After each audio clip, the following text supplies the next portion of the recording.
সব বন্ধু বান্ধব মিলে রাস্তার মধ্যে এই মেয়েটার জন্মদিন পালন করছে। মেয়েটা বন্ধু বান্ধবকে কেক খাইয়ে দিচ্ছিল। বেবি আমার গিফট কোথায়, গিফটটা দাও। আর বললো দিচ্ছি। আর তখন গিফটটা হাতে দিল। মেয়েটা গিফট পেয়ে তাড়াতাড়ি করে বক্সটা খুললো, দেখতে পেলো একটা ওড়না। দেখে মনটা খারাপ করে ফেললো। আর সবাই দেখে অবাক হলো, এ তো কম দামের গিফট। আর মেয়েটা বুঝতে পারলো তার শরীরটা খোলা, তার জন্য তার বন্ধু ওড়না দিয়েছে। বললো ঠিক আছে আমি পরে নিচ্ছি। আর মেয়েটা সবার মাঝে ওড়নাটা বের করে শরীরটা ঢেকে নিল এক পর্যায়ে। বলল এই বোনটি রুমে ঢুকলো, তার স্বামী বলল happy birthday to you baby. আর বোনটা মন খারাপ করলো, ফুটকা ফোটাবে দেখতে পেলো, মন খারাপ করে চলে গেল। আর তখন বাজি ফোটালো না। আর কাছে আসলো, কি হয়েছে, গিফট পছন্দ হয় নাই? আর তখন বলল কিছু চাই? বলল না কিছু চাই না।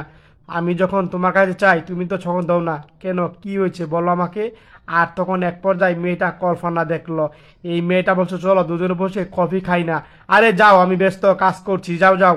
আর তখন পরের দিন বলেছিল আজকে অফিসে যেও না, আমার খারাপ লাগছে। কি বলবো অফিসে যাবো না মানে, অফিসে কাজ আছে না, যাও যাও পারবো না। আর তখন মেয়েটা বলল দেখো আমার যখন চাহিদা হয় তুমি আমাকে পাত্তাও দাও না। আজ তুমি এত টাকা খরচ করে আমার জন্য হ্যাপি বার্থডে করছিলা, কেন তুমি এগুলা কেন করছো? এইভাবে কথা বলছিল। এক পর্যায়ে স্ত্রী কথা শুনে স্বামী সব বুঝতে পারলো। আর বললো এগুলা করার কোনো প্রয়োজন নেই।